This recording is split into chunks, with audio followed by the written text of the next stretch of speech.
Got to evacuate the tower. Who's coming? Step forward. I got it, Sarge. I'll go.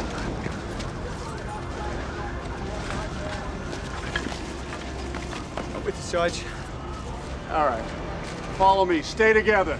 First movie is World Trade Center. Now this movie I think has a real chance of getting a nomination for Best Picture.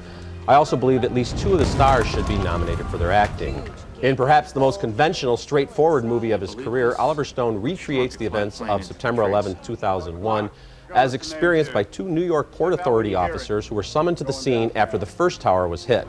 Nicolas Cage plays Sergeant John McLaughlin, a 21-year veteran. What special equipment we got down there? What? We're prepared for everything. Car bombs, chemical, biological. An attack from the top. But not this. Not for something this size. There's no plan. We didn't make it. Even as they were risking their lives, McLaughlin and hundreds of other rescue workers really didn't know what they were dealing with.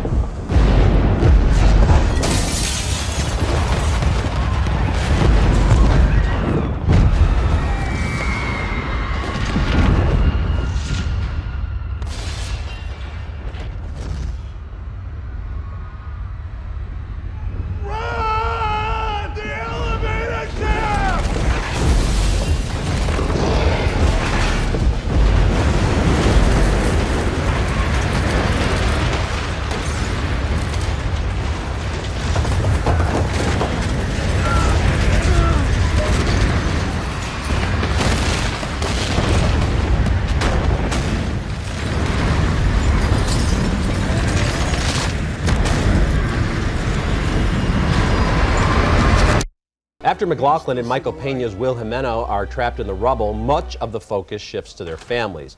Maria Bello gives one of the best performances of her career as McLaughlin's wife. Are you here to tell me something? Don't come in here, Pat. I mean it. Don't you come into this house. Donna, he's not. We don't know. We don't know. They've declared him as missing. That's all. He's just missing.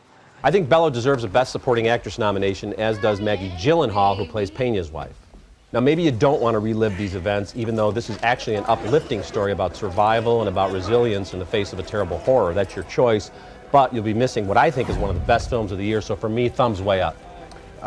It's a tough movie to not like. It's well made.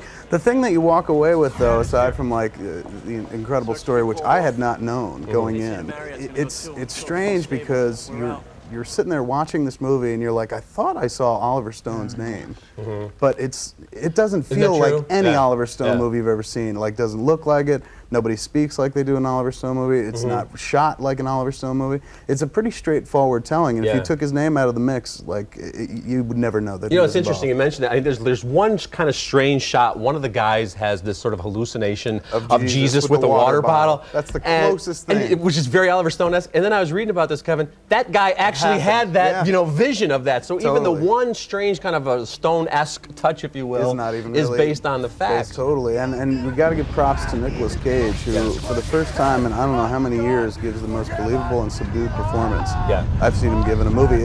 You almost want to bury him in rubble in future films to keep his performance level. Know, seriously though, you know, I was thinking the same thing. Now here's a guy, Nicolas Cage, who again I love as an actor because again takes a lot of chances on screen. But here's a guy who, you know, the mannerisms and the vocal tics and the things he does as an actor, sometimes they don't work for people, but he takes a lot of chances. And for this movie, he's almost in this coffin-esque type of, you know, he can't move. It's a true performance, and it's just his face. You forget that it's Nicolas Cage. I mean, yes, he's buried in rubble, so it's hard to see that it's Nicolas Cage, but even before it gets to that point in the movie, you're like, wow, this is like Nicolas Cage dialed way back, and he gives a really, really believable performance. So yeah, I was happy with Glad to hear so. Okay. Don't leave it. We'll be here a long time. We're not leaving you, buddy. We're Marines. You are our mission. That's great. Oh, that's great.